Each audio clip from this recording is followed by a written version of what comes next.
Здраво и добре дојде во подкастот на Квинтастични на Развојна академија.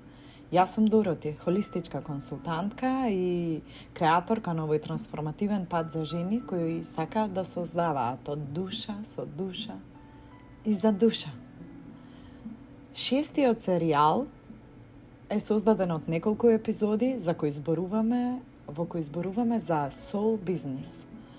Ова е првата од овие епизоди и е лично сведоштво, но и повик до секоја жена што некогаш се чувствувала како да незината работа, незината кариера не ја одразува комплетно, не ја одразува целосно или не ја дозволува да се изрази, да се појави во светот баш онаква каква што е. Ова е приказна за тоа како јас си ја вратив душата во својот кариерен свет. Во светот на самоангажираност, во светот на кариерни постигнувања, во светот на работење на својата животна мисија и многу важно живење од истата, сум од 2013 година.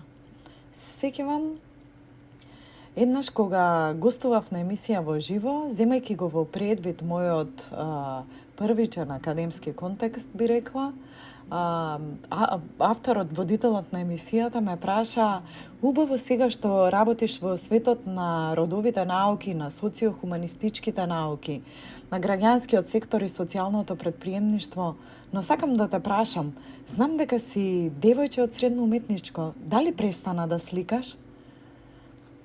Јас како и секогаш искрено одговорив: не престанав да сликам. Потоа следеше пауза. Се мислев во себе си колку е чесен, искрен, автентичен овој одговор. Па додадов: само го променив платното. Она што го создавав из минатата деценија и пол, од женски движења до поддршка, солидарност, женски бизници, заедници, визии, структури, е исто така за мене огромна уметност.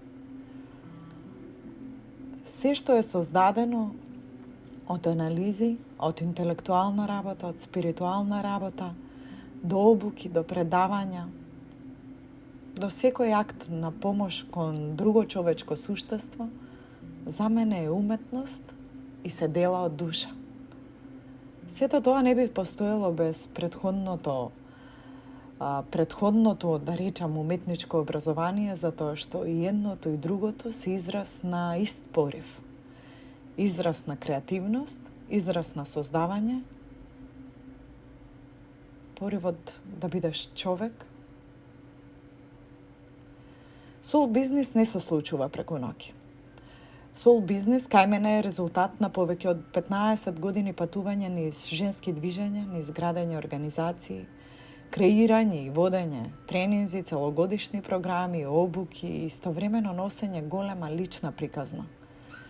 Кога започнував со градење на мојот soul бизнис и не го нарекував така, заради тоа што и не знаевме пред 15 години за овој термин, но истовремено не го држев само светот на кариерата, туку го држев и светот на приватноста, како мајка, како самостојна мајка на едно дете кое комплетно зависи од мене во секој сегмент од зборот зависност, баш како што се децата кога се мали, но ние, жените миленијалки, нашите деца, во голема мера, како што можам да забележам и сега, многу години подоцна, нашите деца ги гаеме без она село за поддршка која го зборуваме, и на игралиштата каде се собираме, но и во академските милиеа каде истражуваме, теоретизираме зошто се работите вакви, какви што се и какви сакаме да бидат.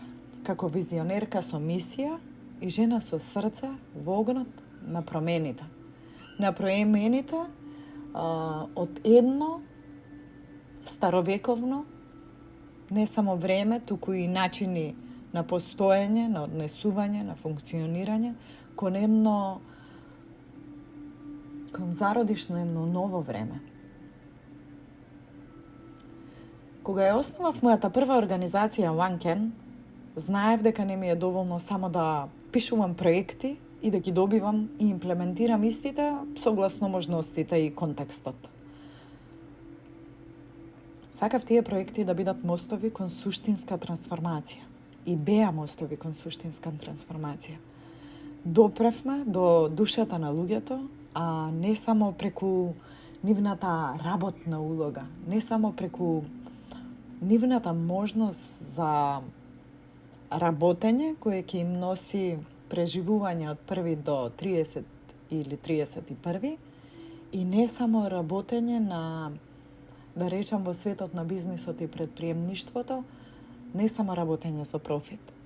Градевме нов свет, не само да ги поправиме новите системи, туку и за да конструираме, барем јас, за да конструирам свет во каков сакав да живеам, во каков сакав и сакам да растат моите деца и во каков сакам да ги гледам другите луѓе, како можат да бидат баш она кое се. Прво беше движење, па се роди Grassroot организација. Следствено формирав и едно од првите социјални предприемништва на Балканот, па се случи и мрежа на организации, па се случија плеада на подружници. И сето тоа се постави на нозе. Ангажирав луѓе, обучував, предавав, менторирав и консултирав, но нешто не ми штимаше. Па еден ден решив на хартија да ставам, за да видам што конкретно ме жулја, што е нештото кое може да мене ме жулја, додека сите од страна ми честитаат, ме тапкаат по грб, ми симнуваат капа. Во граѓанскиот сектор не бев чисто сродна другите колеги од секторот. Во бизнис секторот па воопшто не бев профит ориентат. Во консултантските услуги кои ги нудев, барав потенкло на за мене резултатите, а за другите проблемите. Во односите со луѓето, мноштвото реферира на немање можности поради немање систем, а јас изнаоѓав решенија. Дел од ангажираните често знаеа да ме прашат од кој проект ќе го покриеме ова и дали за ова имаме буџет, или дали го има ова во било кој од нас во Terms of Reference. И не, го немавме. Имавме неформално, го немавме тоа, но иако често правничките ме прашуваа по кој закон е вака. И не, нема закон за човечност, а и оние кои ги имаме, неформално ги кршиме на 1000 парчиња. Колешките ме прашуваа каква маркетинг стратегија употребив за да направат импакт кој тие 20 години пред мене не успеале со цели маркетинг агенции зад нив. Ме прашуваа каков ми е бизнис канвасот и дали се држам до стратешкото позиционирање. Додека останатите зборуваа за маргини и профит, јас ставав на дневен ред теми како инклузија, импакт, интегритет, солидарност, поддршка, развој, човечност, како и самата развојна академија, нели?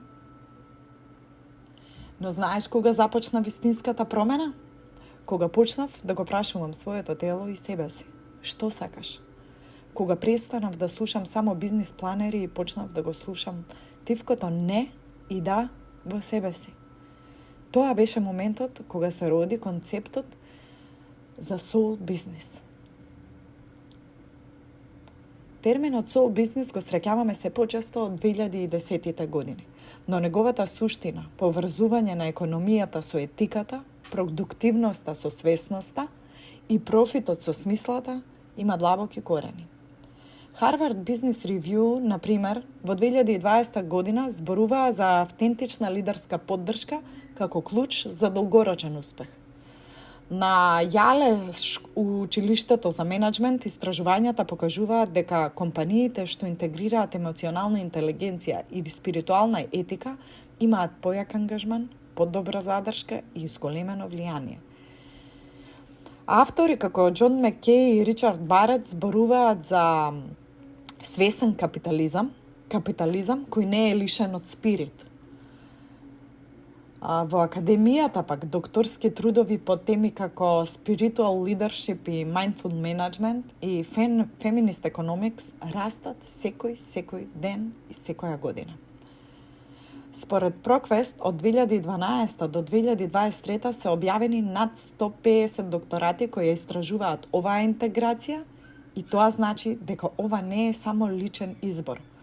Ова е една нова парадигма која ја истражувам и јас.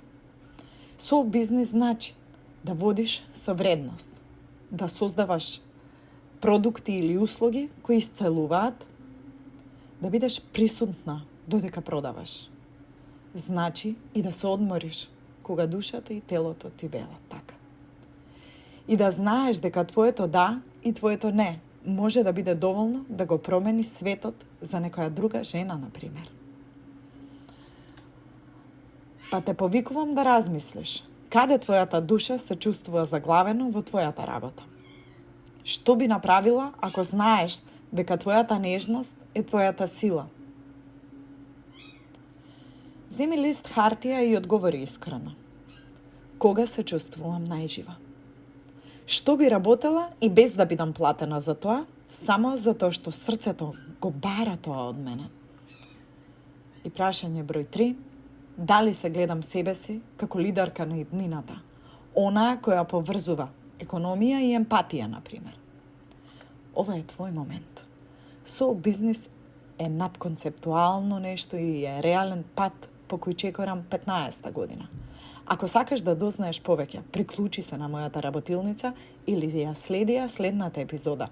Ќе зборуваме за историјата на женскиот труд од свештенички до фриленсерки. Фала ти што беше со мене денес. Ко оваа епизода те допре, сподели ја со некоја жена која знаеш дека е на работ да се разбуди и треба баш вака малку. Soul бизнис започнува со една храбра одлука. Да бидеш целовита, дури и кога светот ти нуди само половични делови. Со океанска љубов и за највисоко добро. Намасте.